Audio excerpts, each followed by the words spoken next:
Alhamdulillah, kesyukuran kita kehadrat Allah Subhanahu wa taala yang mana selesai kita melaksanakan pembacaan Al Quran bersama dengan doa-doanya. Semoga Allah Subhanahu wa taala menerima pembacaan kita dan diberikan barakah yang sepenuhnya kepada yang hadir dan juga yang siapa yang kita tujukan untuk pembacaan tersebut, insya-Allah.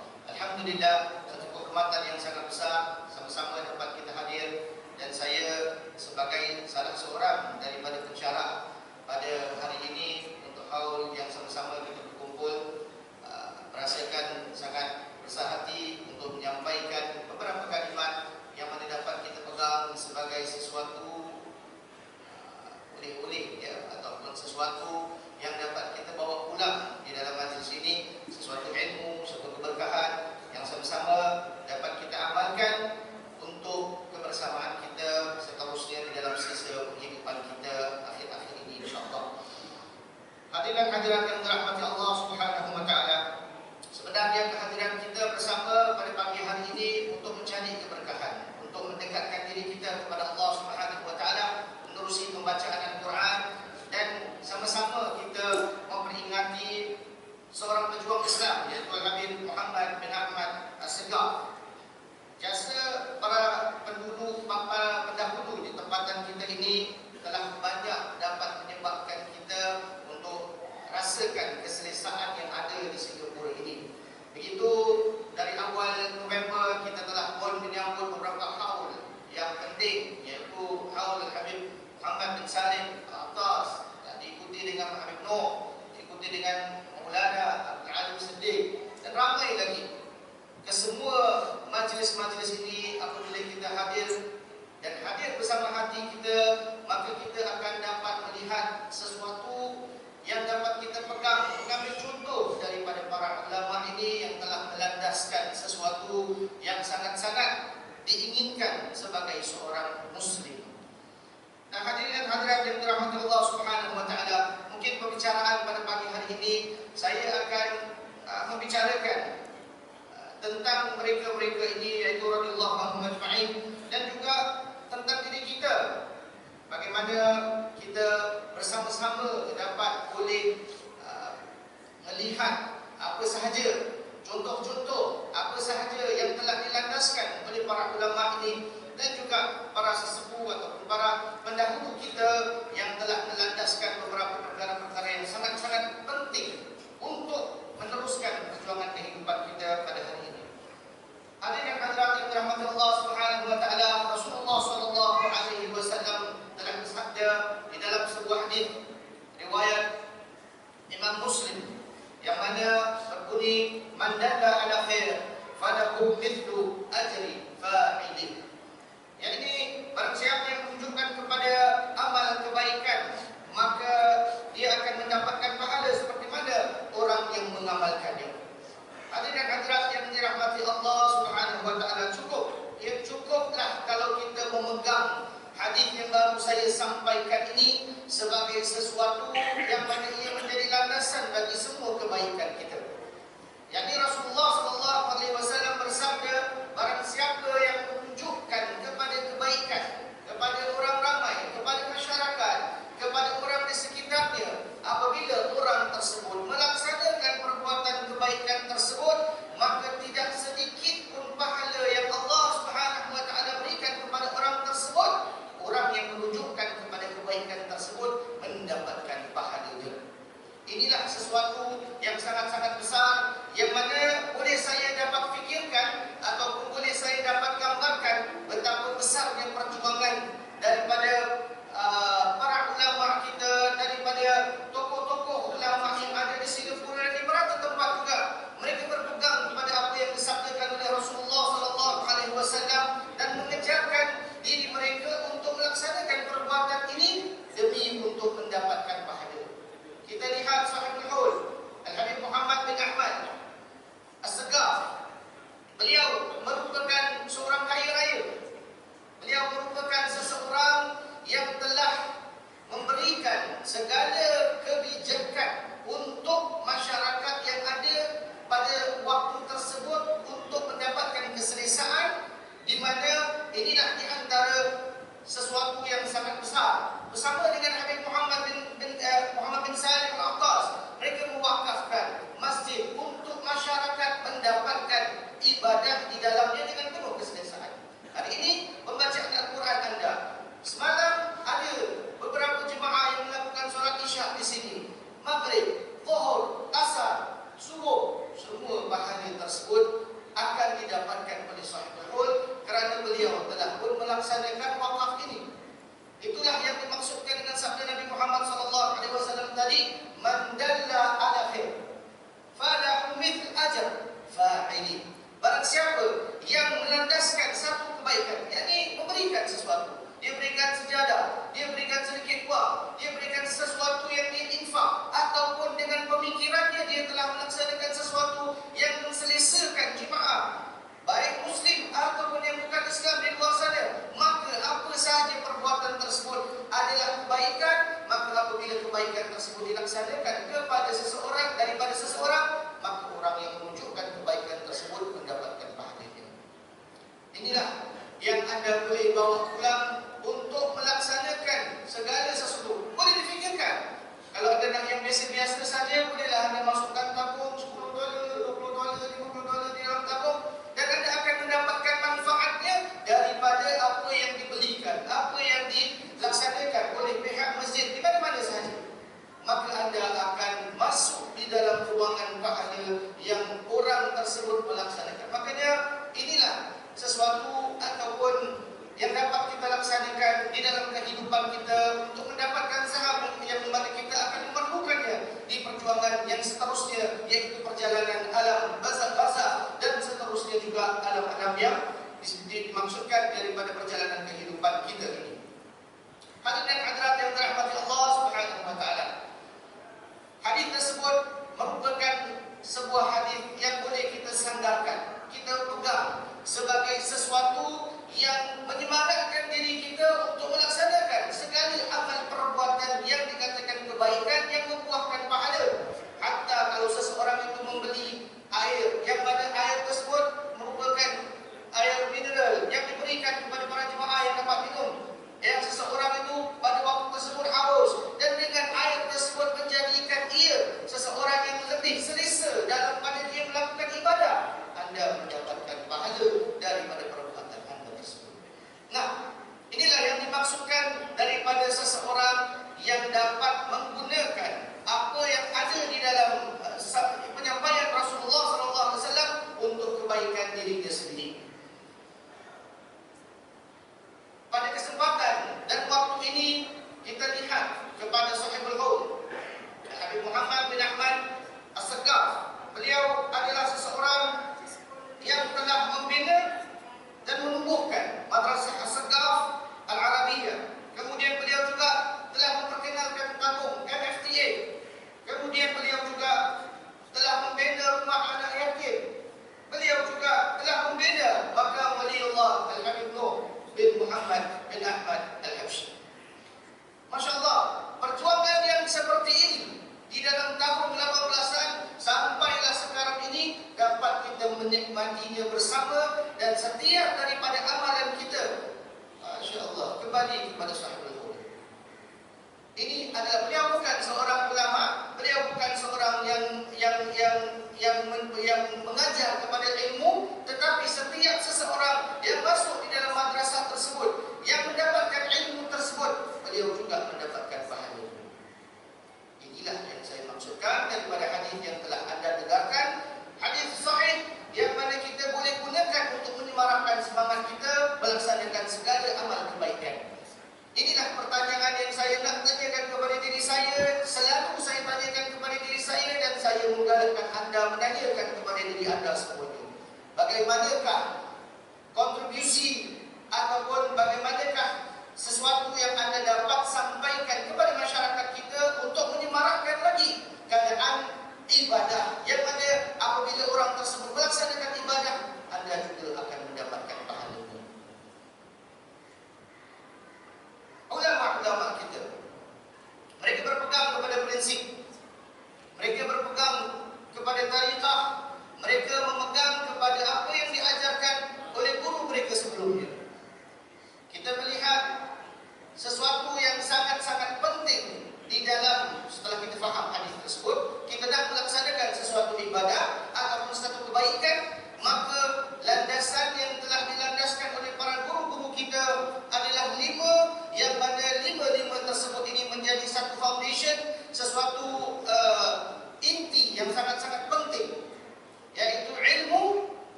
ikhlas.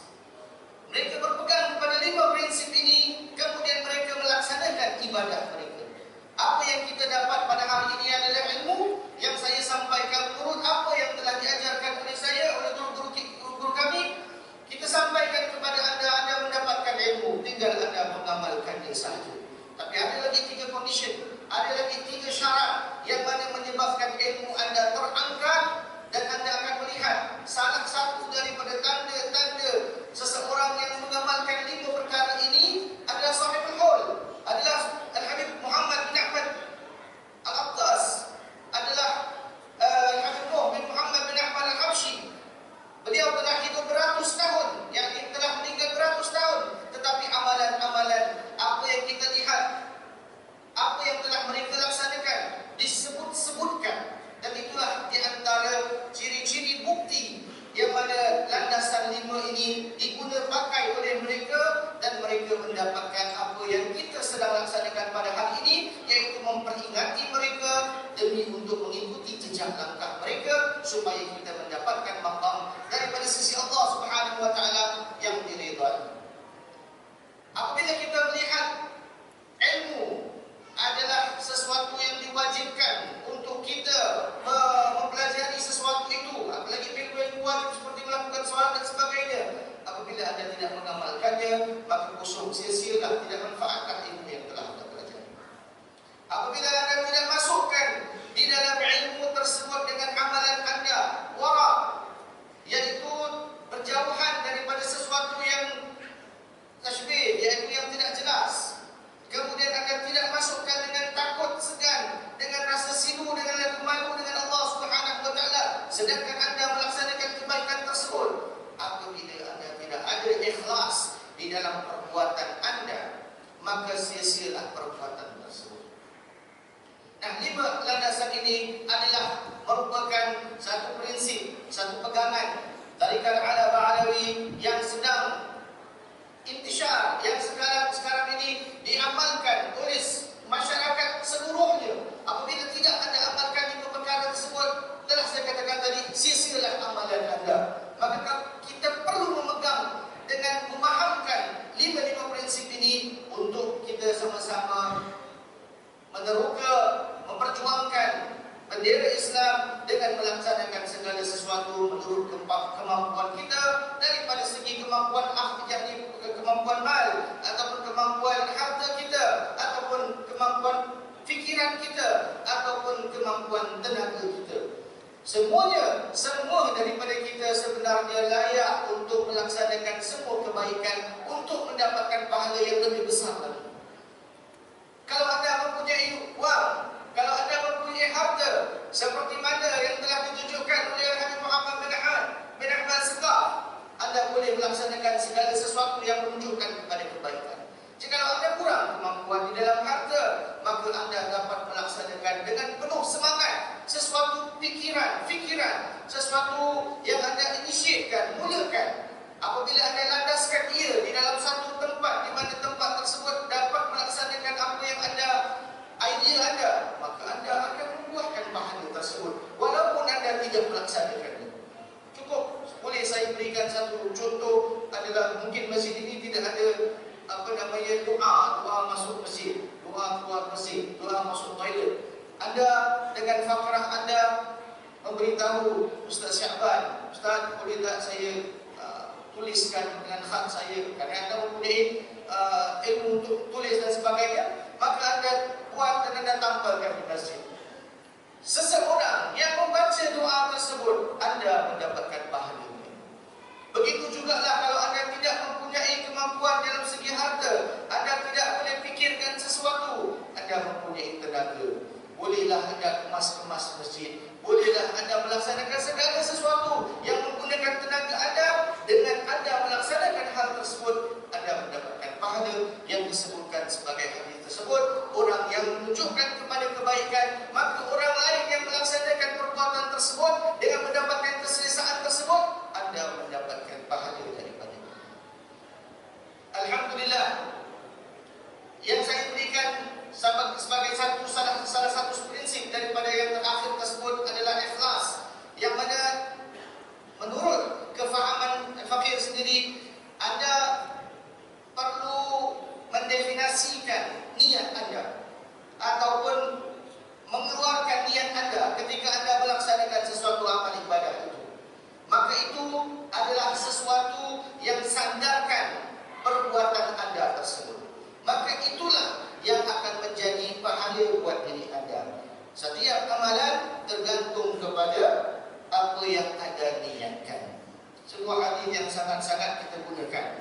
Dan apabila Anda melaksanakan niat yang baik, kerana itulah yang akan membuahkan keikhlasan daripada perbuatan Anda. Rasulullah SAW menyatakan bahawasanya barang siapa yang melakukan amalan, tetapi amalan tersebut tidak bersama dia dengan ikhlas kerana Allah Subhanahu Wa Taala, ataupun amalan tersebut mungkin dia masukkan sesuatu yang mana dia perlukan, dia hendak satu kedudukan, dia hendakkan satu ujian, dia hendakkan sesuatu yang merupakan selain daripada Allah Subhanahu Wa Taala, maka amalan tersebut walaupun sebesar-besar gunung sekalipun, ia adalah sia-sia. Sama seperti sabda Rasulullah SAW, seperti kayu yang dibakar kemudian bertukar menjadi abu dan ditiup abu tersebut. Kayu yang besar-besar, yang kuat-kuat tadi menjadi abu dan ditiup menjadi kosong belaka. Begitulah amaran yang telah diberikan oleh Rasulullah SAW. Apabila seseorang itu melaksanakan sesuatu amalan yang tidak ikhlas, yang bukan kerana Allah Subhanahu Wa Taala, makanya 5 prinsip daripada pegangan Alawiyah tarikahnya adalah yang terakhir tersebut sesuatu yang sangat-sangat penting sekali, sangat-sangat Anda ingin keluarkan. Makanya setelah kita mempelajari hadis tersebut, kita pegangnya sebagai satu amalan prinsip yang kita pegang. Apabila kita melakukan sedekah, melakukan infak, melakukan segala jenis kebaikan, kita perlu landaskan kerana Allah Subhanahu Wa Taala. Apabila kita tidak melaksanakannya kerana Allah Subhanahu Wa Taala, maka sia-sia amal tersebut walaupun amalan itu sebesar gunung sekali. Mungkin saya boleh akhiri kalimat saya ini dengan sebuah nasihat yang saya dengarkan sendiri daripada guru saya, Al-Mu'addib Al-Habib Hasan bin Abdullah bin Umar Al-Syatri, di dalam sebuah roha, di dalam sebuah kuliah yang saya duduk bersama beliau dan penduduk-penduduk tadi. Apabila beliau menyampaikan cerita ini, para hadirin yang ada di situ semuanya terdiam. Dan ada di antara mereka yang mengeluarkan air mata dengan pelan-pelan sekali. Beliau menyatakan di dalam ceramah beliau, kemudian beliau berhenti sebentar. Beliau mengatakan bahawasanya berapa ramai, katanya, berapa ramai orang di dalam dunia ini tidak dikenali. Tak tahu orang ni. Orang ni dianggap sebagai orang biasa saja. Berjalan di muka bumi ini, orang pun Assalamualaikum, Waalaikumsalam, begitu saja. Orang biasa. Malah mungkin ada orang yang tak tahu pun dia hadir, tak tahu pun dia ada di sekeliling kita. Tetapi orang ini adalah orang yang sama di mana Allah Subhanahu Wa Taala mencintainya dan memuliakannya. Dan orang ini adalah orang yang sangat-sangat dicintai oleh Allah Subhanahu Wa Taala sehingga dia dianggap sebagai seseorang yang sangat spesial. Kemudian beliau beralih pandangan mengatakan berapa ramai orang di dunia ini yang dipuji, yang disanjung, yang dikenali ramai, yang diketahui orang ini memang orang ahli derma, orang ini memang orang pejuang Islam, orang ini memang begini dan begitu. Tetapi di sisi yang sama dilaknati oleh Allah Subhanahu Wa Taala. Nauzubillah. Itulah pertanyaan yang boleh kita tanyakan bersama. Makanya saya katakan tadi, akhir kalimat tersebut, yang mendengar semuanya tercengang, menanyakan diri dia sendiri, di manakah aku? Di sini boleh kita melihat kepada pentingnya ikhlas di dalam perbuatan kita. Tidak ada yang mengenali Habib Noh di waktu kehidupan Habib Noh seperti mana yang kita kenal pada hari ini. Mungkin tidak sebesar mana yang adalah seorang yang biasa. Jadi begitulah. Uwais Al-Qarni, salah seorang daripada sahabat Rasulullah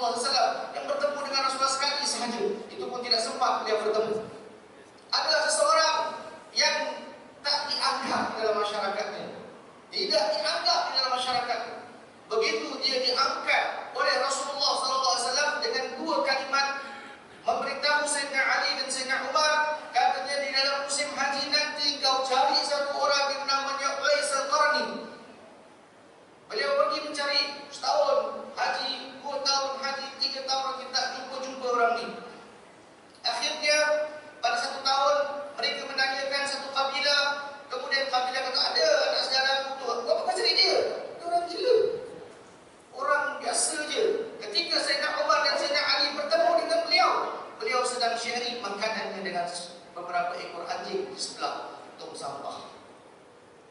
Tapi Rasulullah kata, kau jumpa orang ni, kau mintakan dia doa supaya engkau diampunkan dosanya. Sahabat, Rasulullah suruh sahabat cari orang ni supaya minta doa dengan orang ni supaya diampunkan dosa.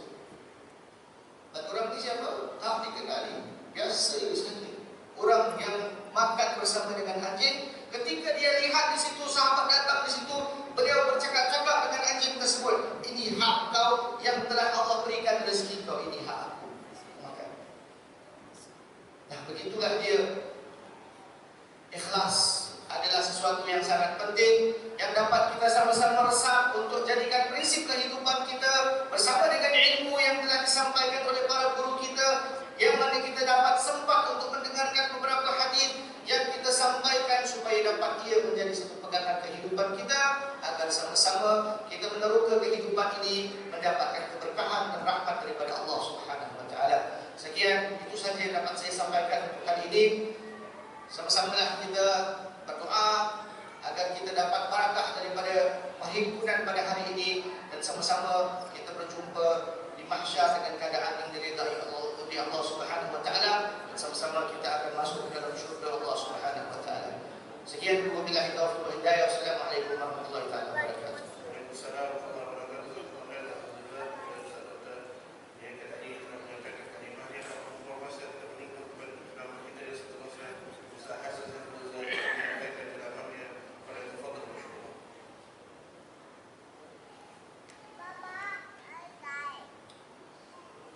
Assalamualaikum warahmatullahi wabarakatuh.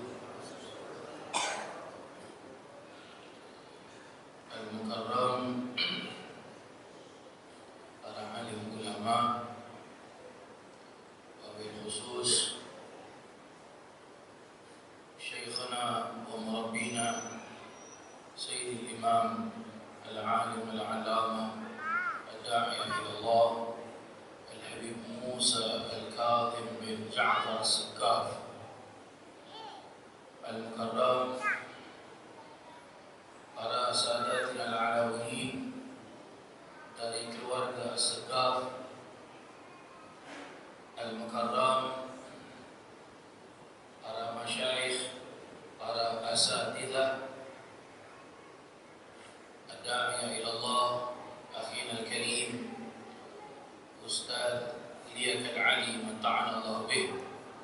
Al-Mukarram, ad-da'iyah ila Allah Ustaz Ahmad Syamsuddin man ta'ala Allah bih.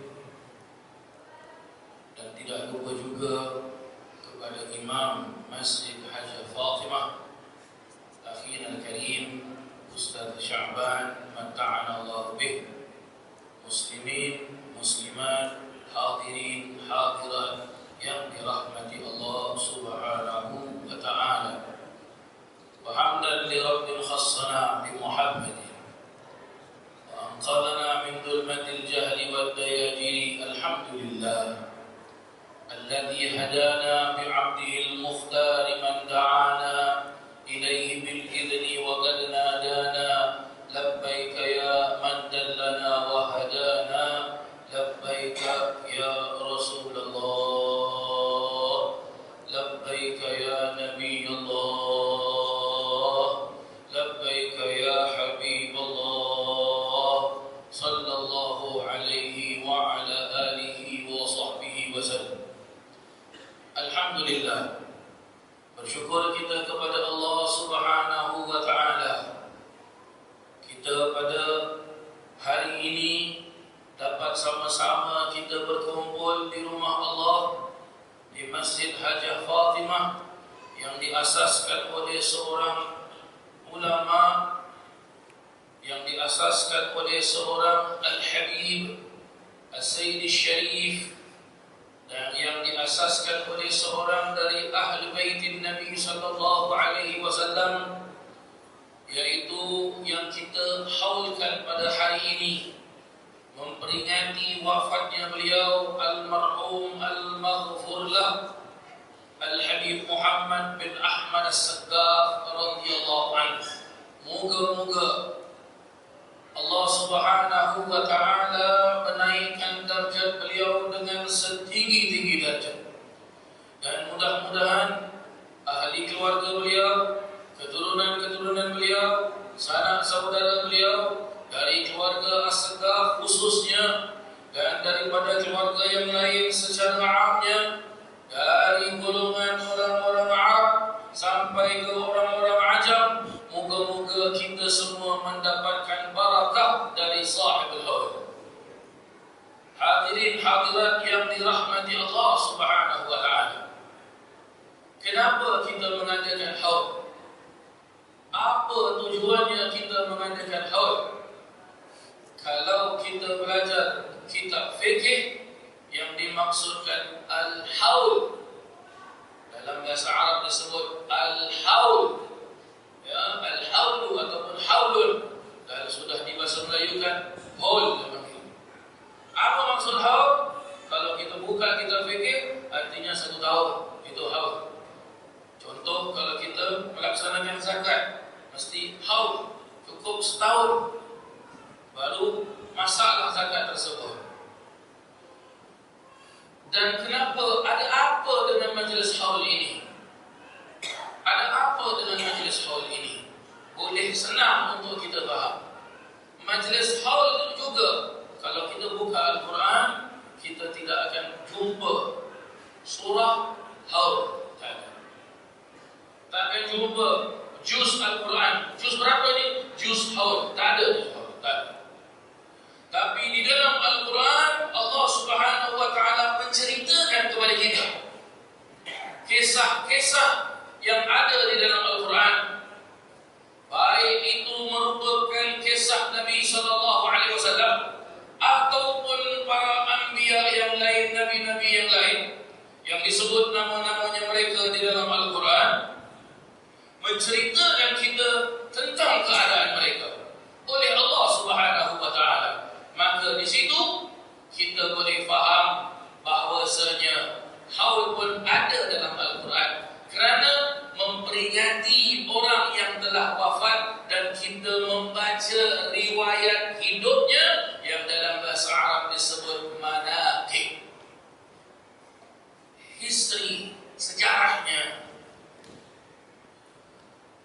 Dan di dalam majlis haul ini, diadakan majlis haul, di dalamnya terdapat banyak sekali faedah-faedah.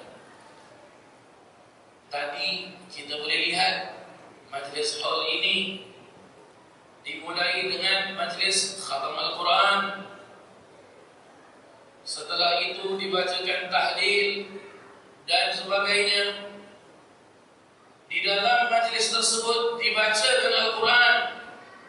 Al-Quran, kita mengetahui Al-Quran yang Allah Subhanahu wa taala perintahkan kita untuk membacanya. Warattilil Qur'ana tartila. Dan bacalah kamu Al-Quran tartila. Tartila bagaimana? Tartila dengan kita bertadabbur. Apa itu tadabbur? Allah sebut di dalam Al-Quran, afala yatadabbaruna al-Quran? Apakah kamu tidak menghayati Al-Quran? Itu makna tartil. Kita membaca satu persatu dan kita fahamkan apa yang Allah Subhanahu wa taala nyatakan dalam Al-Quran. Salah satu dari khatam tadi Al-Quran dibacakan sepotong surah. Walaupun saya datang lambat, saya mengikuti majlis ini, dibacakan sepotong surah yang mana Allah Subhanahu wa taala tanya kepada kita. Allah tanya kepada kita, Al-Qari'ah. Al-Qari'ah. Wa ma adraka mal-Qari'ah? Apa itu Qari'ah? Tahukah kamu apa itu Qari'ah? Allah kasih contoh. Al-Qari'ah mal-Qari'ah. Wa ma adraka mal-Qari'ah? Yawma yakunu an-nasu kal-farashil mabthuth. Yawma yakunu an-nas, pada hari tersebut manusia mabthuth. Yawma yakunu an-nasu kal-farash. Kata farash. Apa ini farash para jemaah sekalian? Apa ini farash? Diperjelaskan seperti kapas yang terbang. ataupun boleh dibilang feather duster. Apa kita cakap feather duster? Bulu ayam yang terbang, feather duster. Kalau macam badan saya ni terbang macam mana para jemaah sekalian? Boleh jadi feather duster? Ini badan berapa kilo beratnya ni sampai terpaksa jalan dengan tongkat. Bukannya tunjuk, wah handsome dengan tongkat, saya bilang handsome, kaki aku sakit ni. Tapi pada hari tersebut manusia macam feather duster. Berarti apa? Tak ada value manusia itu. Tak ada apa-apa. Sebab itu dia kaya. Allah kasih contoh. Allah kasih contoh. Maka begitulah majlis haul para jemaah yang dirahmati Allah. Dan bila kita hadir majlis haul, terdapat banyak sekali pelajaran-pelajaran yang boleh kita dapatkan. Di antara pelajaran-pelajaran yang boleh kita dapatkan, baginda Nabi Muhammad SAW memperjelaskan kepada kita, "Idza marartum bi riyadil jannah fartamu." Apabila kamu melalui, apabila kita jalan pass by, apabila kita tengah jalan-jalan, ada apa? Oh, pasar malam jual mie goreng, contohnya begitu. Ada apanya? Oh, majlis haul Masjid Hajjah Fatimah, masya-Allah. Tapi dijelaskan oleh Nabi SAW, "Idza marartum bi riyadil jannah," dengan taman syurga. Apa taman syurga? Nabi jelaskan apa? Fartamu. Apa arti fartamu? Banyak ulama-ulama artikan. Fartamu artinya stop, berhenti sekejap. Ada juga ulama jelaskan fartamu, tengok-tengok sikit, jeling-jeling sikit. Ada lagi jelaskan fartamu apa? Singgah sekejap. Agak-agak apa ada pada Riyadul Jannah, taman syurga. Kita pergi menunaikan ibadah haji, ibadah umrah, ada syurga kan di sana kan? Disebut Rawdatul Syarif. Agak-agak nak sampai ke Rawdatul Syarif tu buat apa? Tengok-tengok, selfie lah. Ada apa dekat dalam tu? Kata syurga. Ada apa dekat dalam? Agak-agak kita buat apa? Mesti nak masuk. Dah masuk nak keluar. Tak nak keluar. Lagi sekarang sistematik, semua kena register. Masuk tak boleh lama-lama. 15 minit. Dah 15 minit, tahara lihat. Jalan. Tengok para jemaah sekalian. Jadi apa itu taman syurga? Diperjelaskan oleh Nabi SAW, hilatul zikir. Walaupun ada riwayat yang lain yang memperjelaskan, hilatul zikir, perhimpunan orang-orang berzikir. Perhimpunan orang-orang, riwayat yang lain, perhimpunan orang-orang menuntut ilmu. Ustaz Kautsari, fadhal.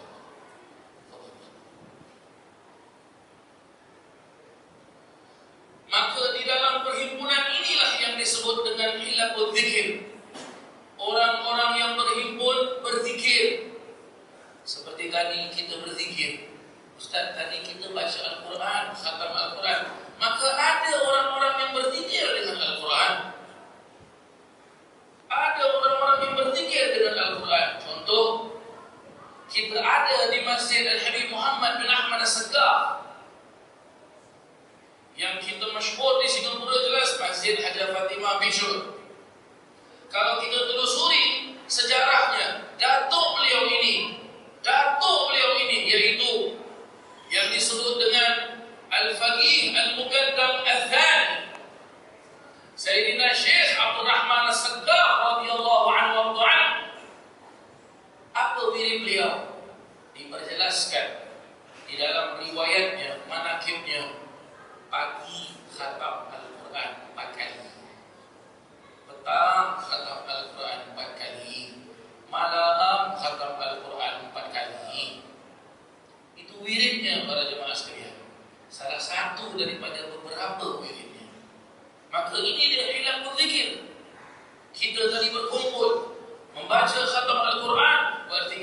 berzikir dengan Al-Quran. Orang yang mengamalkan Al-Quran, contoh katanya, kalaulah dia qiyamul lail, solat malam, dan setiap hari dia solat malam, dia membaca beberapa juz daripada Al-Quran. Malam ini 5 juz, besok 5 juz, besok 5 juz, berarti dia berzikir dengan Al-Quran. Wiridnya itu Al-Quran. Maka itu dinamakan hilaful dzikir. Maka inilah yang dijelaskan oleh baginda Nabi SAW, taman daripada taman-taman syurga. Kalau kita sudah tahu itu taman daripada taman-taman syurga, mau keluar kita dari taman syurga? Pasti kita tidak mau. Kerana apa? Inilah dia shortcut untuk masuk syurga. Sebab nak tunggu masuk syurga lambat. Sebab macam-macam kita kena lalui. Satu, kena lalui mati. Nasib tak tahu mati macam mana. Entah mati terkejut, mati baring, mati tersedar, Allah a'lam. Mati on-site, off-site, outside, tak tahu macam mana. Lepas tu mati tu macam mana pula? Saya selalu sedekah, saya selalu qiyamul, confirm punya husnul khatimah. Wow. Boleh jamin ke husnul khatimah tu? Ulama-ulama besar, Al-Habib Abdullah bin Alawi bin Muhammad Al-Haddad radhiyallahu anhu, mengarang Ratib Al-Haddad, selalu baca doa, Allahumma khtim lana bi husnil khatimah wa la takhtim lana bi su'il khatimah. Ini beliau Imam Abdullah Al-Haddad, Al-Kutub Da'wah wal Irsyad wa Ghawth al-Ibad wal Bilad. Ini beliau masih bermohon kepada Allah Subhanahu wa taala yang siang malamnya, Masya Allah, tak dapat kita nak ceritakan. Sampai-sampai begitu alim Habib Abdullah Al-Haddad, begitu agung Habib Abdullah Al-Haddad, mampu meringkas kitab Ihya Imam Ghazali dengan potongan syair, alaika bi taqwallahi bi sirri wal alam wa qalbaka nawdhibu min ar-rijsi wad darar. Ini syair beliau sangat-sangat masyhur, diwannya Imam Abdullah bin Alawi bin Muhammad Al-Haddad. Maka para jemaah yang dirahmati Allah, kita beruntung pada malam hari ini. Kita beruntung malam pula. Kita beruntung pada siang hari ini. Untung kita para jemaah sekalian, sebab kita berada di dalam taman-taman syurga.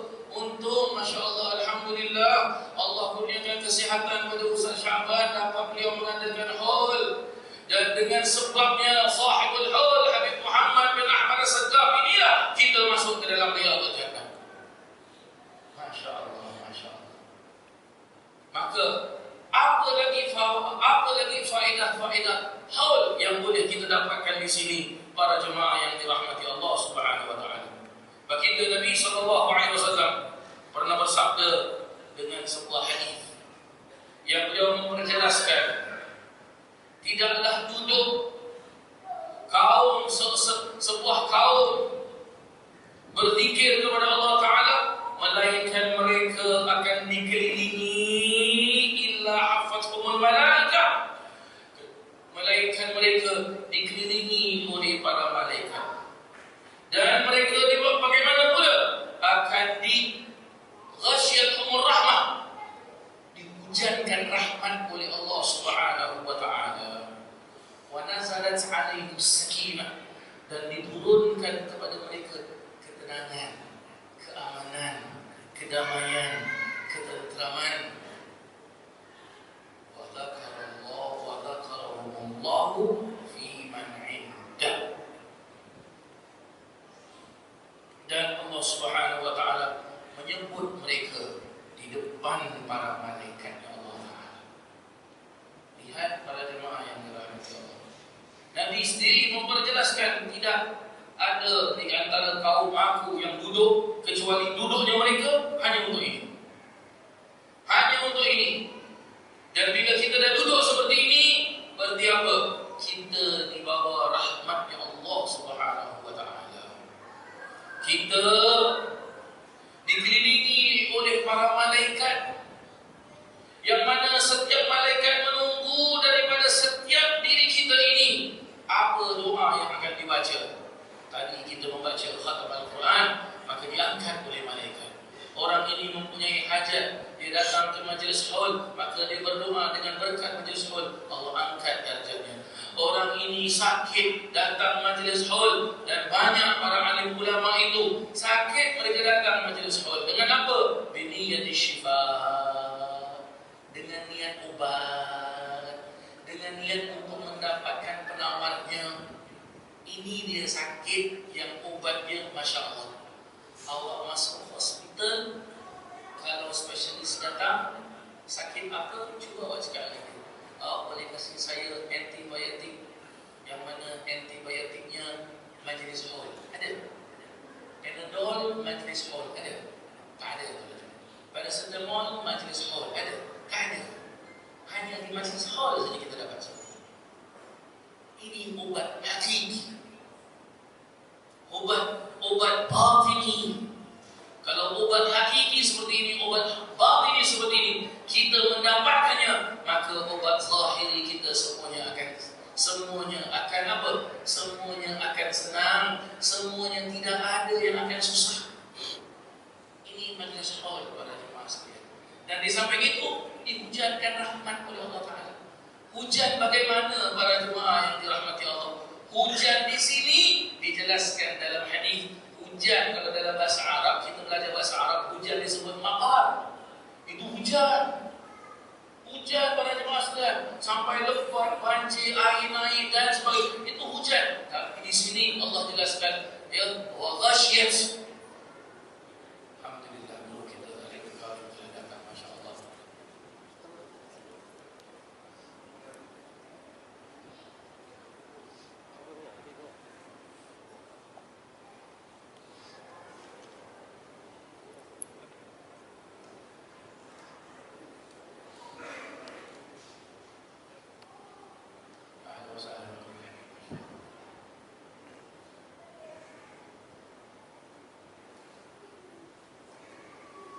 Hujan yang disebutkan oleh Nabi SAW di sini adalah bukan hujan yang tadi saya jelaskan, tetapi hujan yang dijelaskan di sini apa? Adalah siraman daripada Allah Subhanahu Wa Taala.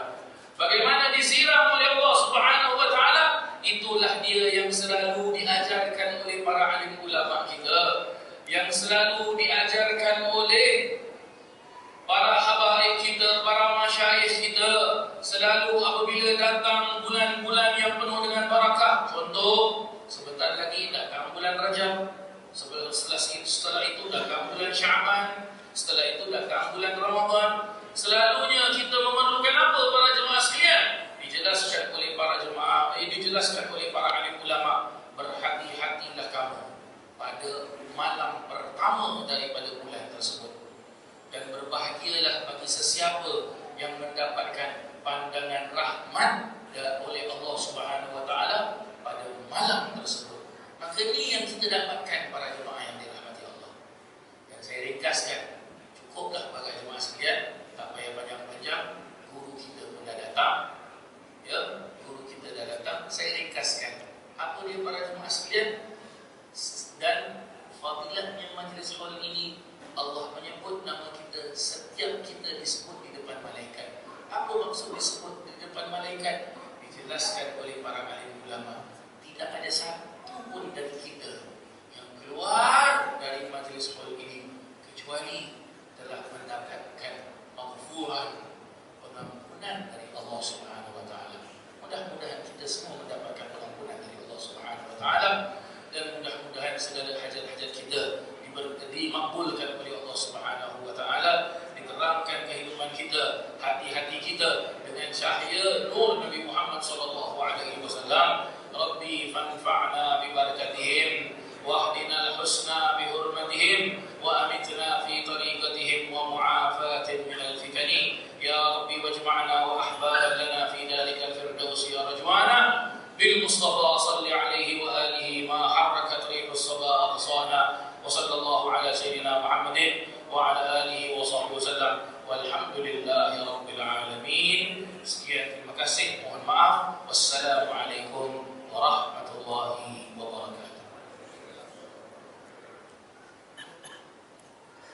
Allahumma salli wa sallim wa barik alaihi wa ala alihi Muhammadun ashraful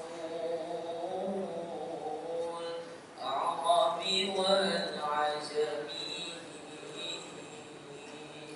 Muhammadun khairul man yamshi ala qadami Muhammadun basiqul ma'rufi jami'uhu Muhammadun sahibul ihsani wal karami Muhammadun tajurus lillahi qatibatan Muhammadun sadiqul aqwali wal kadhibin Muhammadun thabitul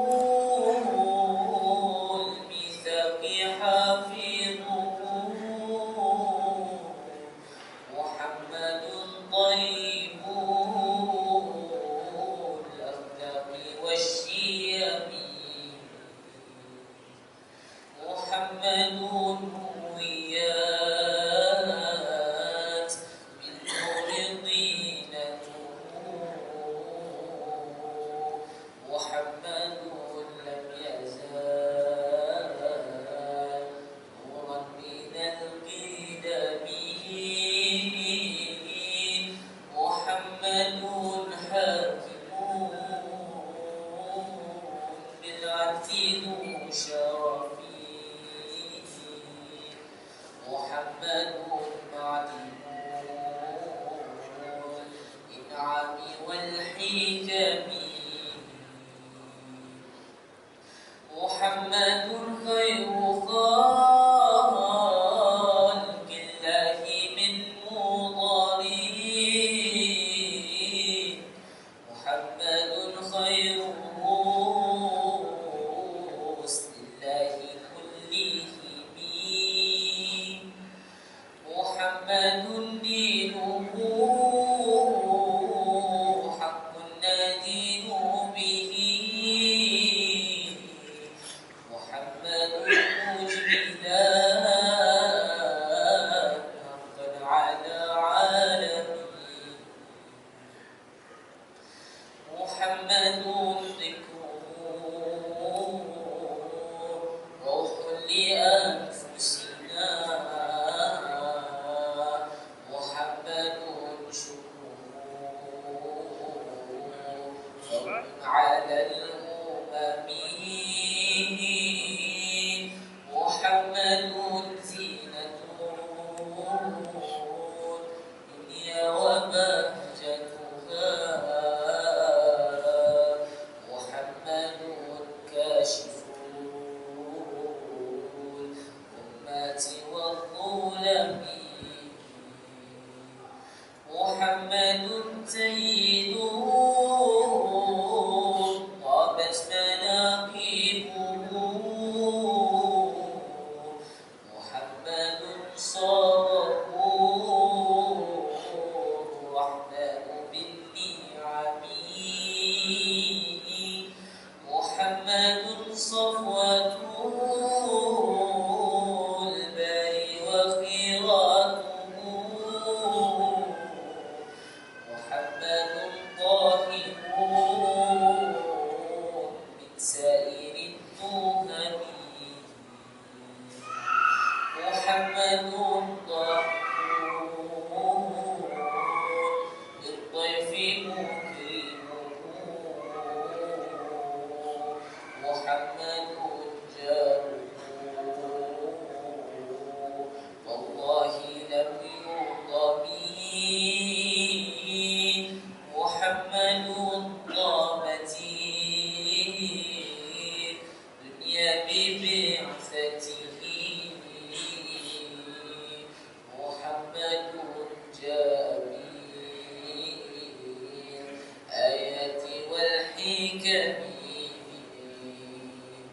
محمد يوم بعث الناس شافعنا محمد نور هادي من الظلم محمد قائم بالله ذو همم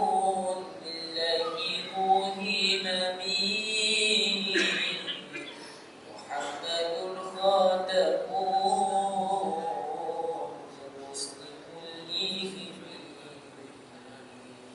مولاي صل وسلم دائما أبدا على حبيبك خير الخلق كلهم مولاي صل وسلم دائما أبدا على حبيبك خير الخلق كلهم اللهم صل وسلم وبارك Allahumma salli wa sallim wa barik ala alhamdulillah.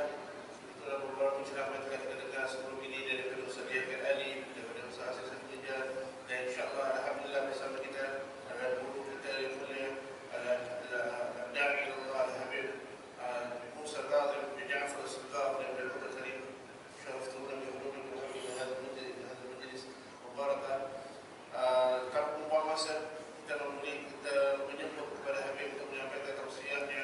Ceramahnya hadirkan kita telinga-telinga kita untuk mendengar menjadi hikmah yang bakal disampaikan oleh Al-Habib Qasim insyaAllah yang akan dituahkan oleh Ustaz Ali Rohani.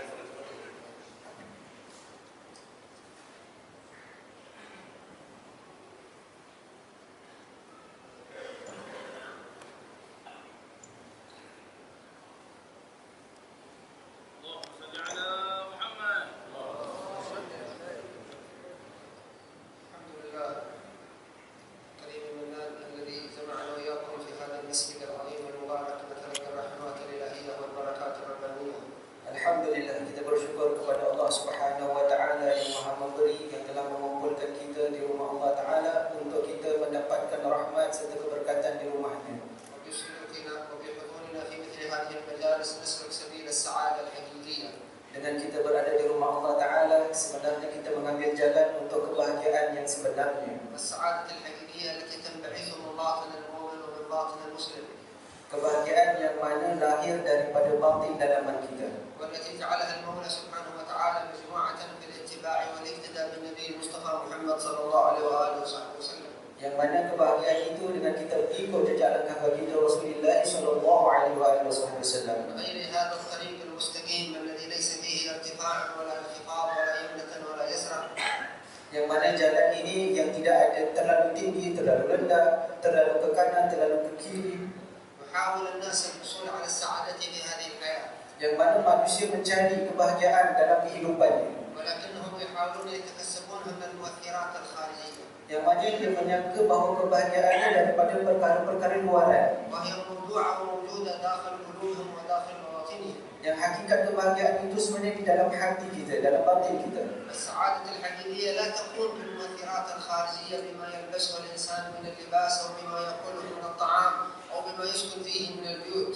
Jadi kebahagiaan itu bukan perkara luaran yang mana dari sudut pakaian atau makanan atau tempat tinggal kita, tapi dia sebenarnya hakikat yang ada dalam hati kita. بل السعادة الحقيقية تنبعث من داخل الإنسان بما أودعه الله عز وجل في روحه وفي قلبه من مواهب الإيمان والقرب من الله سبحانه وتعالى. Jadi kebahagiaan yang hakiki sebenarnya berada di dalam hati kita yang Allah Ta'ala letakkan hakikat keimanan, hakikat keislaman dalam hati kita, itulah sebenarnya hakikat kebahagiaan. ونحن بحضورنا في هذه المجالس المباركة نحصل على هذه السعادة الحقيقية. Dan apabila kita berada di majlis yang penuh keberkatan ini, kita mohon Allah Ta'ala memberikan kita kebahagiaan yang sebenarnya. التي أصلها المصطفى محمد صلى الله عليه وسلم واتباع النبي المصطفى صلى الله عليه وسلم. Yang mana asal kebahagiaan itu apabila kita berada bersama baginda sallallahu alaihi wasallam dan mengikut jejak langkahnya. ويتفرع من هذه السعادة التي ترتبط باتباع النبي محمد صلى الله عليه وسلم جملة من الصفات النورانية العظيمة. Yang mana apabila kita mengikut jalankan baginda sallallahu alaihi wasallam ini, kita akan melihat sifat-sifat yang penuh bercahaya. ومنها طمأنينة القلوب. Yang mana di antara sifatnya adalah hati kita menjadi tenang وشرح الصدور. dan hati kita menjadi luas. والفرح بنعم الله سبحانه وتعالى. Dan kita akan bergembira dengan nikmat-nikmat yang Allah Ta'ala kurniakan kepada kita. كل تلك مظاهر وحقائق للسعيد الحقيقي الذي يسلك طريق النبي محمد صلى الله عليه وسلم. Inilah gambaran orang yang mengikut tidak langkah baginda SAW dan mendapatkan kebahagiaan yang hakiki. السعادة الحقيقية في طريق النبي صلى الله عليه وسلم.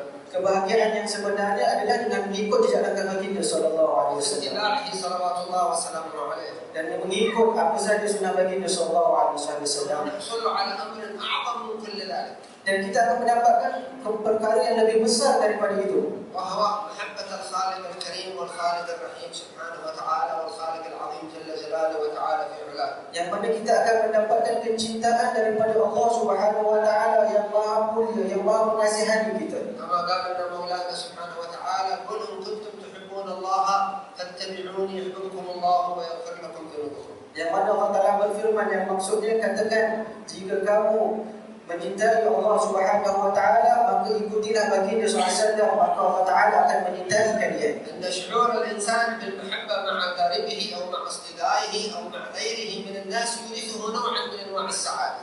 Yang mana apabila kita berada bersama orang-orang yang dekat dengan kita, kadang-kadang kita merasa gembira. ويبعد من باطنه الظلام والحرج والضيق. Yang mana apabila kita bergembira, maka akan hilanglah kegelapan dalam hati kita, perasaan sempit dalam dada kita akan hilang. ويقلع من باطنه الشر كذلك أيضا والظلام.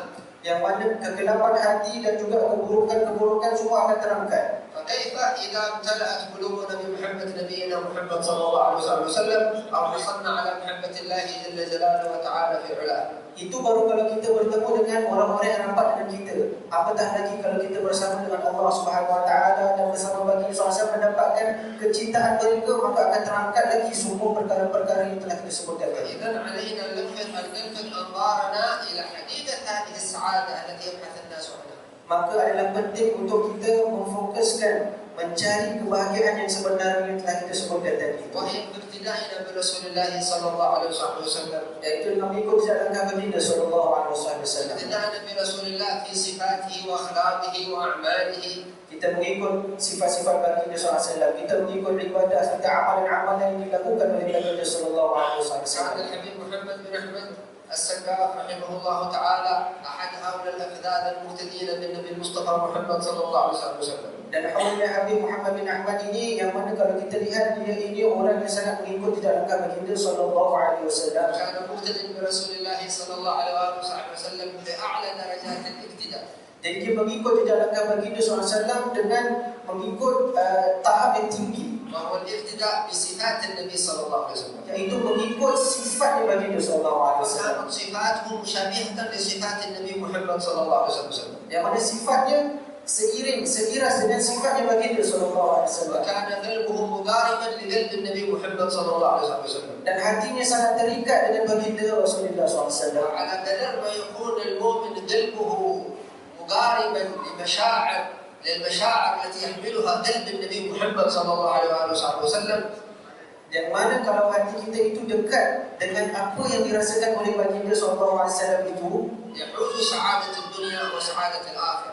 dia akan mendapatkan kebahagiaan dunia dan akhirat. ويحوز ما هو أعظم من ذلك كما قلنا محبة الله جل جلاله وتعالى في علاه. Dan lebih tinggi daripada kebahagiaan dunia akhirat, dia akan mendapatkan kecintaan daripada Allah Subhanahu wa taala. فإذا لا نترك نصيبنا من الاقتداء بنبينا محمد صلى الله عليه وسلم ولو في أبسط الأمور فضلا عن أعظم الأمور. Jadi jangan pernah kita tinggal mengikuti langkah Nabi SAW daripada yang kecil-kecil hinggalah yang besar-besar. أعظم الأمور أن نقتدي برسول الله صلى الله عليه وسلم في صفاته وأن نتخلق بأخلاقه صلى الله عليه وسلم. Mengikuti langkah baginda berbentuk besar seperti kita mengikut sifat-sifat baginda sallallahu alaihi wasallam. ممكن أن نقتدي برسول الله صلى الله عليه وسلم في أفعاله فنفعل الأفعال التي يفعلها النبي محمد صلى الله عليه وسلم. Contohnya kita boleh mengikut perbuatan baginda sallallahu alaihi wasallam. وفي في أقواله فنقول الأقوال التي يقولها النبي المصطفى محمد صلى الله عليه وسلم ataupun kita mengikut bicaranya baginda sallallahu alaihi wasallam, الأقوال التي كان يقولها سواء كان في مجال النصح والتعليم والإرشاد أو في مجال الأذكار والأوراد. ataupun kita mengikut kata-kata baginda yang Nabi SAW sebutkan ketika Nabi SAW memberikan tazkirah peringatan kepada para sahabat dan juga zikir-zikir yang Nabi SAW bacakan. فكلها اقتداء بالنبي الأعظم والحبيب الأكرم صلى الله عليه وسلم. Ini semua adalah contoh-contoh bagaimana kita boleh mengikut jejak baginda sallallahu alaihi wasallam. كان الرعيل الأول في هذه الأمة شديدي المتابعة للنبي المصطفى صلى الله عليه وسلم في جميع الحركات والسكنات. Kalau kita lihat generasi pertama pelopor umat Islam ini, generasi para sahabat sangat-sangat mengikut jejak baginda sallallahu alaihi wasallam. حتى كان يقول القائل ما من سنة سنها رسول الله صلى الله عليه وسلم إلا وأرجو أني قد عملت بها. Yang mana sebagian daripada mereka mengatakan tidaklah ada satu sunnah baginda sallallahu alaihi wasallam itu kecuali aku berharap aku telah melakukannya. وكان بعض العلماء يقول أن ما من سنة عملها رسول الله صلى الله عليه وسلم في الحج إلا وقد عملت بها غير الطواف على البعير فإني لم أتمكن من الطواف على البعير كما فعل النبي صلى الله عليه وسلم. Jadi di antara para ulama mengatakan dalam haji itu aku telah mengikut semua sunnah yang ada kecuali satu sunnah saja, iaitu tawaf dengan menaiki tunggangan. Aku tak mampu nak buat perkara tersebut. وكذلك كانوا يقتدون برسول الله في كل شيء صلى الله عليه وسلم. Dan itulah cara mereka mengikut jejak segala langkah baginda sallallahu alaihi wasallam. من أبسط الأمور كلبس الخاتم مثلا واستخدام السواك. Di antara perkara yang mudah untuk kita ikuti, contohnya memakai cincin atau kita menggunakan siwak. ففي هذه خيرات كبرى وبركات عظمى. Dalam kita mengikut, kita akan mendapatkan kebaikan yang banyak dan kebaikan yang besar. ربما يكون من أيسر السنن على المسلم أن يلبس خاتما في يده اليسرى وفي اليمنى وينوي بذلك الإحياء والاقتداء بالنبي صلى الله عليه وسلم. Di antara yang mudah yang boleh kita ikuti, contohnya memakai cincin, tak kira di jari yang tangan kiri atau tangan kanan, itu mungkin perkara yang mudah yang boleh kita ikut. وقد أجمع العلماء أنه كان لرسول الله صلى الله عليه وسلم خاتما من فضة. Jadi disebutkan bahawa baginda sallallahu alaihi wasallam itu ada cincin yang dibuat daripada perak. وكان يلبسه تارة في اليد اليمنى وتارة في اليد اليسرى. Dan kadang-kadang Nabi menggunakannya di tangan kanan dan kadang-kadang menggunakannya di tangan kiri. وتارة في البنصر وتارة في الخنصر. Kadang-kadang Nabi gunakan di jari kelingking, kadang-kadang digunakan di jari manis. وتارة يجعل فصل مما يلي الكف وباطن الكف وتارة يجعل فصل مما يلي ظاهر الكف. Kadang-kadang Nabi menggunakan batunya luar daripada tapak tangannya, kadang-kadang Nabi meletakkan bahagian batunya di dalam tapak tangannya. فأجمعوا أن النبي صلى الله عليه وسلم كان يلبس خاتما. Yang penting para ulama mengatakan Nabi SAW itu memakai cincin. واختلفوا في شكل ذلك الخاتم هل هو مربع مثلث أو مدور. Jadi mereka berbeza pendapat, adakah bentuk cincin di bulat atau 4 segi atau 3 segi. وكذلك اختلفوا في الكتابة الموجودة في ذلك الخاتم هل هي كتابة معكوسة أم على الأصل. Jadi ada yang mengatakan apakah yang ditulis di cincin Nabi SAW, adakah tulisannya sama rata atau dia terbalik tulisannya. واختلفوا كذلك أيضا في أسطر الكتابة هل السطر الأسفل محمد والسطر الأوسط رسول والسطر الأعلى لفظ الجلالة أم بالعكس اللفظ الأول محمد الأعلى محمد والوسط الثاني والسطر الأسفل لفظ الجلالة. Dan juga ada yang berbeza pendapat, adakah susunan nama dan baginda SAW di bawah, Muhammad kemudian Rasul di atas, kemudian Allah di atas sekali, ataupun Muhammad di atas sekali kemudian Rasul kemudian Allah Ta'ala, begitu. فنحن نتبع النبي صلى الله عليه وسلم ولو في أبسط الأمور. Jadi hasilnya adalah kita mengikut jalan baginda walaupun dalam perkara yang sangat-sangat mudah. حتى نحوز الخيرات الكبرى المترتبة على متابعة النبي صلى الله عليه وسلم. Sehingga nanti kita akan dapatkan kebaikan yang besar dengan mengikut jalan baginda SAW. خيرات مترتبة على متابعة الرسول للأفراد وللجماعات. Yang mana kebaikan itu bukan untuk individu saja, malah untuk jemaah kumpulan juga. يعني إذا اتبعت المجتمعات سنن النبي محمد صلى الله عليه وسلم حصلت لها السعادات من الله والبركات العظمى. Yang mana apabila masyarakat mengikut jalan baginda SAW itu, masyarakat itu akan mendapatkan kebaikan daripada Allah Subhanahu wa وإذا taala. اتبع الأفراد كذلك أيضا سنة النبي صلى الله عليه وسلم حصلوا على البركات العظمى وحصلوا على السعادات الكبرى.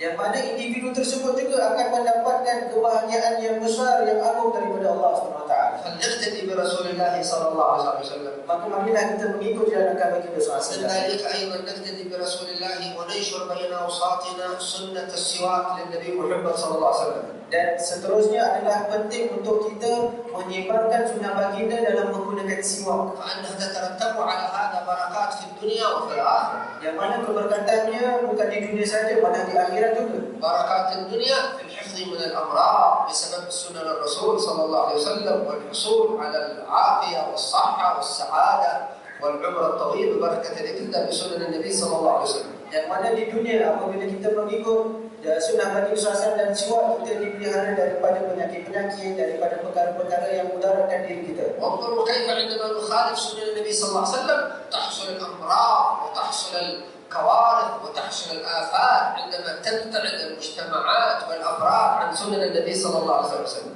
Dan bencana itu apabila kita melihat ramai orang meninggalkan sunnah-sunnah baginda, yang mana dengan perkara tersebut maka turunlah banyak bencana ke atas kita.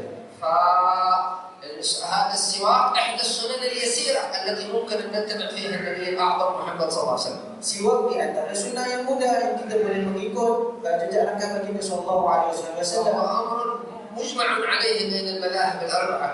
Yang mana perkara siwak ini telah diijma'kan oleh para ulama semua. والأصل فيه أن يكون الاستياك بأي شيء خشن.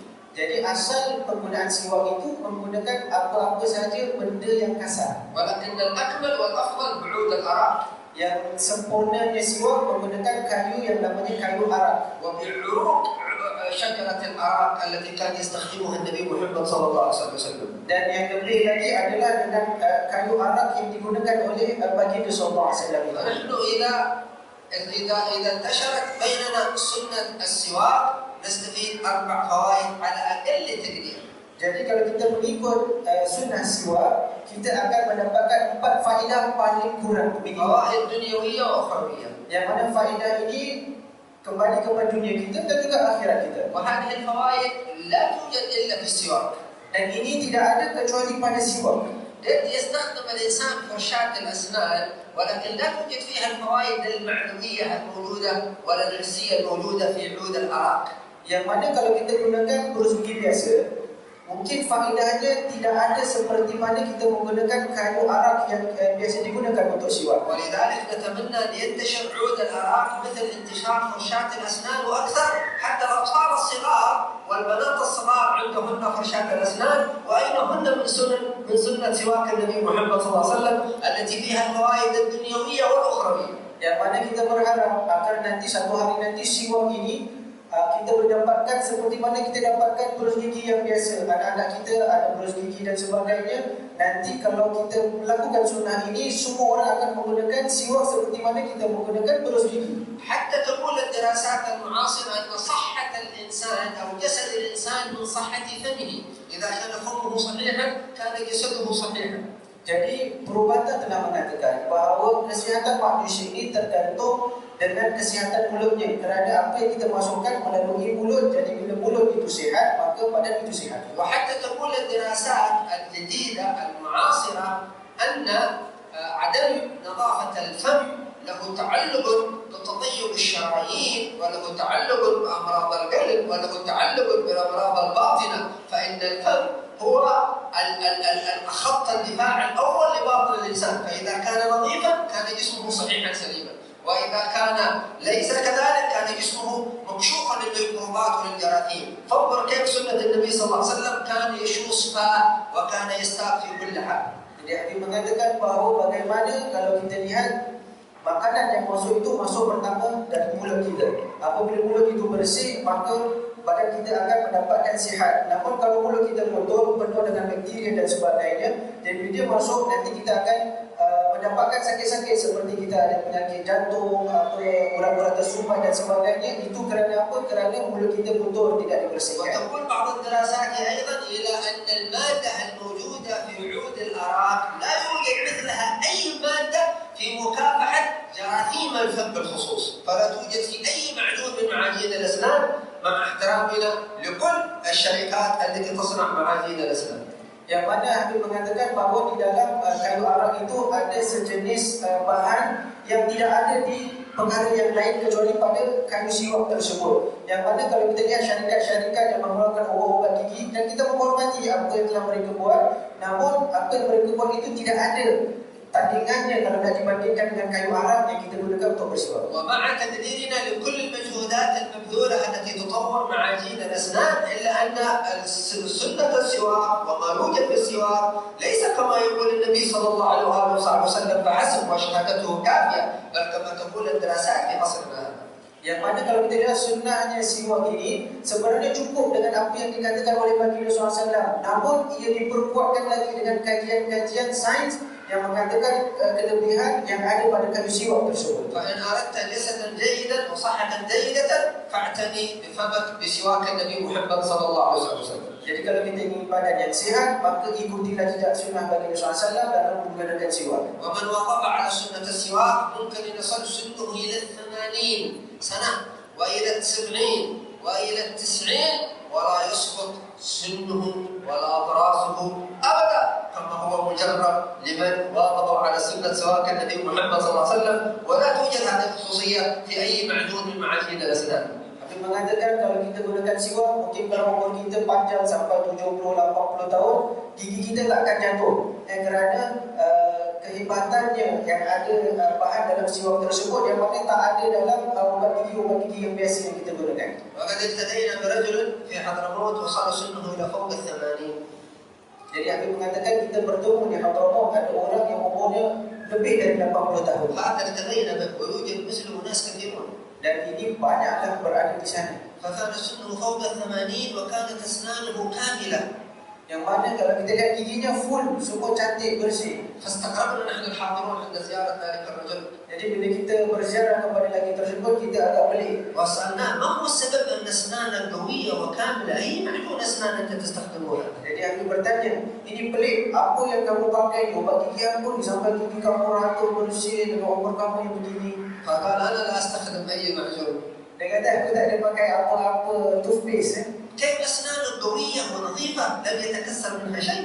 Dia kata macam mana kau tak pakai toothpaste dan sebagainya, gigi boleh kuat, tak pernah jatuh, tak pernah patah. فأخرج سواكين من ثيابه وقال هذا السواك الأساسي وهذا السواك الاحتياطي لا أترك السواك أبدا. Jadi orang tersebut mengatakan dia keluarkan dua siwak. Satu main siwak, lagi satu substitute siwak. Kalau terlupa hilang, ada lagi satu. انظر كيف أعطاه الله سبحانه وتعالى ببركة هذه السنة التي هي مثال. Jadi inilah lihat bagaimana keberkatan siwak itu Allah Ta'ala jaga orang tersebut kesehatannya. والاقتداء برسول الله صلى الله عليه وسلم أعلى ما يكون وأرقى ما يكون في أمرين اثنين. Jadi bila kita mengikut di dalam Nabi SAW, kita mendapatkan dua perkara yang utama. نحن نحاول أن ندعو من هذين الأمرين. Jadi kita cuba untuk mendekatkan diri mendapatkan dua perkara tersebut. لكننا نبدأ بالأمور البسيطة. Tapi kita mulakan dengan yang mudah-mudah. على الخاتم والسواك. Kita mulakan dengan cincin, dengan siwak. الاقتداء الأعظم برسول الله في خصلتين اثنتين. Jadi dengan kita mengikut Nabi SAW dengan dua perkara. في الغذاء وفي اللباس. ماذا ناكل وماذا نلبس وكيف نركب وكيف نمشي كما مشى رسول الله صلى الله عليه وسلم. هذا الأساس. Jadi Nabi mengatakan asasnya apa yang kita makan dan apa yang kita pakai dan apa yang kita naik dalam tunggangan, itu yang paling asas kita ikut sunnah Nabi SAW. الغذاء الأساس نقتدي بنبينا محمد صلى الله عليه وسلم. Jadi yang pertama makan, kita ikut sunnah Nabi SAW dalam kita makan. واللباس. Dan juga dalam pakaian. واللباس يشمل الخاتم. Dan dalam pakaian termasuklah cincin. والمشي. Dan cara berjalan. كيف كان يمشي رسول الله صلى الله عليه وسلم. Bagaimana Nabi SAW berjalan. وماذا يركب رسول الله صلى الله عليه وسلم. Dan apa yang Nabi SAW tunggang. فنحن في هذا الزمان نقارب كما قال نبينا صلى الله عليه وسلم فسددوا وقاربوا يعني نقرب. Jadi dalam zaman yang Nabi SAW memberitahu kita, maka usahakan untuk dekatkan diri kita dengan sunnah. نحن إذا حافظنا على سنة السواك هذه Kalau kita jaga sunnah siwak ini, حصلنا على العافية kita dapat kesihatan في الأجسام. dalam badan kita. هذا مطلب راقي في الإسلام. Itu adalah satu yang dituntut dalam Islam. إذا لم يعطيك الله العافية لا تقدر أن تصلي ولا أن تصوم ولا تذهب مجالس الخير ولا العلم ولا الذكر ولا القرآن. Kalau kita tak sihat, kita sakit, kita tak boleh pergi solat berjemaah, tak boleh hadir majlis ilmu, majlis zikir dan sebagainya. والعافية من الله عز وجل. Dan kesihatan keafiatan itu daripada Allah. الشفاء من الله. Dan kesembuhan juga daripada Allah. الدواء من الطبيب. Dan obat datang dari dokter. والشفاء من الله. Dan kesihatan yang penawarnya daripada Allah. فرق بين الدواء وبين الشفاء. Jadi beza obat dan penawar. لذلك ربنا قال جل جلاله على لسان سيدنا ابراهيم واذا مرضت فهو يشفين الله الشافي سبحانه وتعالى. Jadi Nabi Ibrahim dalam doanya mengatakan apabila aku sakit Allah Taala lah yang memberikan aku kesihatan. اسباب الشفاء من الامراض متعدده جدا. Yang mana sebab-sebab untuk sihat itu banyak. الغذاء، الرياضه، الحاله النفسيه. Yang mana dengan kita menjaga makan, kita riyadhah dan juga kita menjaga kesihatan emosi kita. وتوجد اسباب خفيه للشفاء من بعض الامراض. Dan juga ada sebab-sebab yang tersembunyi daripada penyakit. جزء منها روحاني معنوي. Yang mana obat ini sebenarnya obat berbentuk kerohanian. قد يكون في الاذكار والاوراد Dari sudut kita bacaan zikir-zikir, wirid-wirid, وادعيه النبي محمد صلى الله عليه وسلم. doa-doa daripada baginda sallallahu alaihi wasallam. ويكون في الصدقات. Mungkin dari sudut sedekah, قد يكون في الصيام. dalam kita berpuasa. هذه أدوية وعلاجات معنوية يعمل البعض منها يعرفها الطب والبعض لا يعرفها الطب والطب كله يفيدك الطب. Yang mana obat-obat ini mungkin diketahui oleh tabib-tabib, mungkin tidak diketahui mereka. أقول إذا قمنا بمتابعة النبي صلى الله عليه وسلم حصلنا على سعادات الدنيا والآخرة وعلى عوافي الأجسام وعلى عوافي القلوب. Yang mana hasilnya bila kita mengikut jalan sunnah Nabi SAW, kita akan mendapatkan kesihatan yang zahir di dunia dan kesihatan batin dan juga kebahagiaan dunia dan akhirat. حتى في المشي والمسير فقد كان رسول الله صلى الله عليه وسلم في بعض أحيانه يمشي حافيا في شوارع المدينة ينزع عليه ويمشي حافيا رسول الله صلى الله عليه وسلم. Dan di antara sunnah baginda SAW adalah sunnah untuk berjalan, dan disebutkan Nabi SAW pernah di Madinah itu kadang-kadang dia berjalan dengan tanpa memakai alas kaki. انظروا إلى الأبحاث التي تقول الآن لابد للإنسان أن يمشي حافيا أو على شيء متصل بالأرض. Jadi kalau kita lihat kajian sekarang, ada yang mengatakan penting untuk kesihatan sekali-sekala kita jalan terus direct connected dengan bumi tanpa ada alas kaki. حتى يتخلص الجسم من الطاقة السلبية التي تسبب له الخلل. Jadi dalam badan kita ada negatif energy yang mana dengan kita jalan kaki ayam itu negatif energy itu akan hilang dan الخلل في الهرمونات أو الخلل في الأعضاء الباطنات. Yang mana mungkin ada ketidakkeseimbangan dalam hormon badan dan sebagainya, ia akan membantu untuk mengimbangkan kembali hormon badan. كانت سنة من سنن النبي محمد صلى الله عليه وسلم. Ini adalah sunnah baginda SAW. فنحن نقتدي بالرسول ابتداء. Jadi kita mengikut jejak langkah sunnah baginda untuk mendapatkan sunnahnya. بمعنى لا ننتظر أن تؤيد الدراسات أو الأبحاث صحة أو ما يفعله النبي صلى الله عليه وسلم، نفعله ابتداء.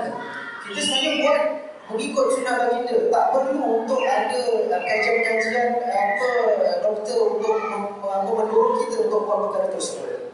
في القرن الماضي حصل اختلاف وضجة حول حديث من الحديث النبي محمد صلى الله عليه وسلم. Pernah ada suatu peristiwa, ada perbahasan tentang hadis baginda SAW. وهو حديث الذباب الذي رواه الإمام البخاري عن أبي هريرة.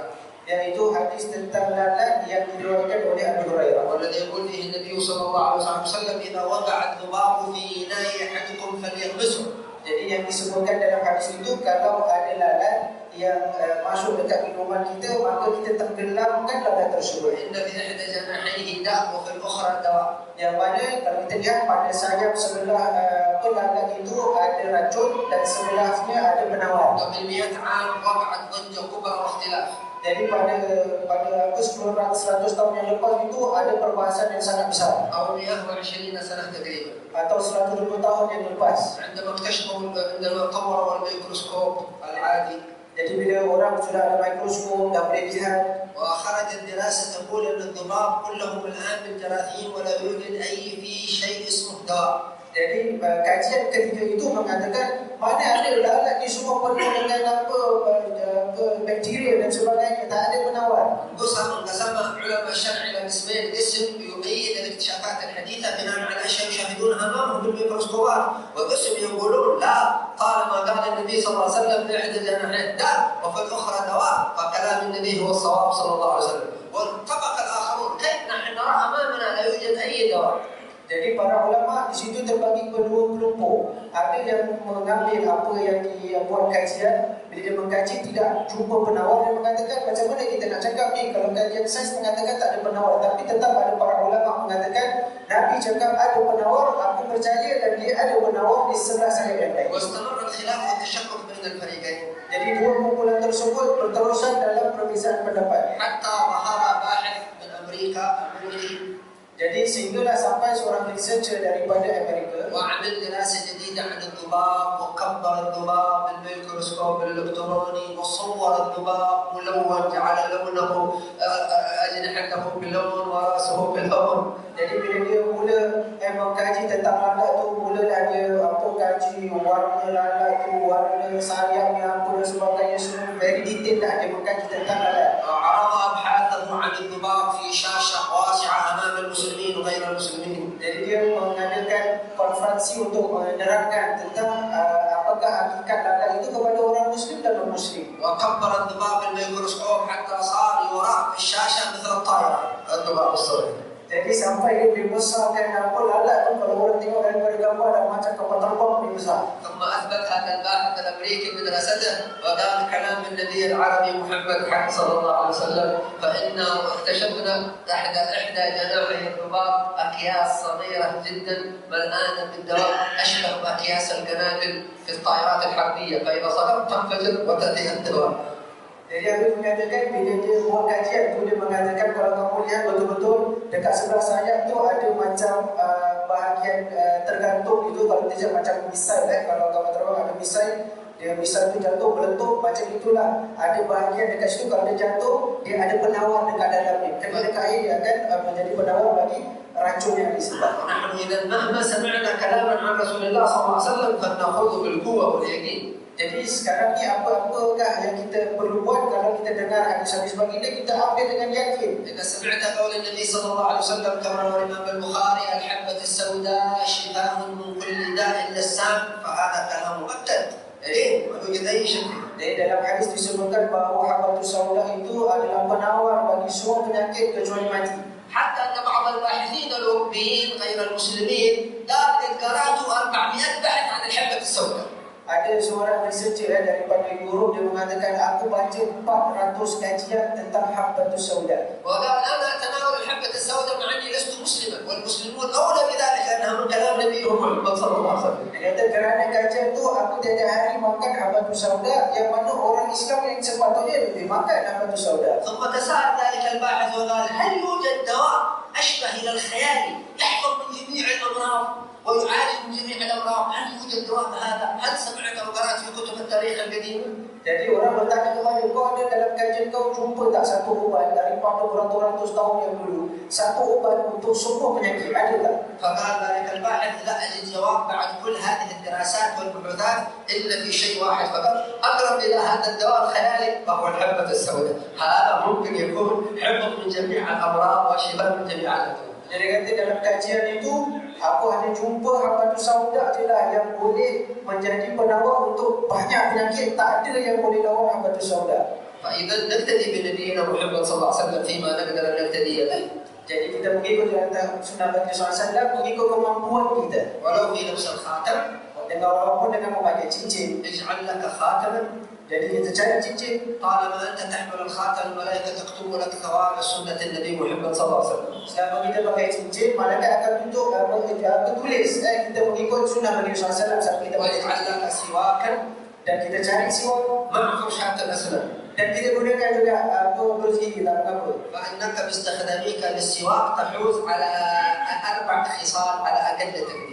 Yang mana kalau kita menggunakan siwak tadi kita dapat 4 kelebihan tadi. أولها صحة الفم والأسنان مع الجسد. Yang mana pertama mulut kita sihat, badan sihat. ولكن هذا أمر دنيوي. Ini semua urusan dunia. حتى غير المسلمين قد يستخدمون عود الأراك بناء على طلبهم لصحة أجسامهم ولصحة أبدانهم. Dan mungkin orang Muslim pun boleh pakai siwak, dia nak sihat zahirnya, badannya dia pakai siwak, tak ada masalah. ولكن دائما في طي التعليمات النبوية منافع وبركات تحصل مباشرة. Yang mana kadang-kadang kita lihat perintah baginda SAW dia ada manfaat dan ada keberkatan. لا تنفصل هذه عن هذه. Jadi kemanfaat dan keberkatan ini tak berpisah. مثال أكل الطعام. Contohnya kalau kita makan makanan. فأنت إذا أكلت الطعام مباشرة ستشعر بالشبع تلقائيا، هكذا خلق الله الشبع عند تناول الطعام. Jadi bila kita makan, secara normalnya kita akan kenyang. كذلك عندما نعمل سنن النبي صلى الله عليه وسلم سنحصل على المنافع الدنيوية مباشرة. أردنا أم لم نرد، نوينا أم لم ننوي. Jadi kalau kita ikut sunnah Nabi SAW, kita akan dapat kebaikan dunia. Nah, tak nak pun kita dapat juga. فسنحصل على العافية الأبدان، Kita dapat kesihatan badan, ونحصل على مضاعفة الأعمال. kita dapat pahala yang berganda.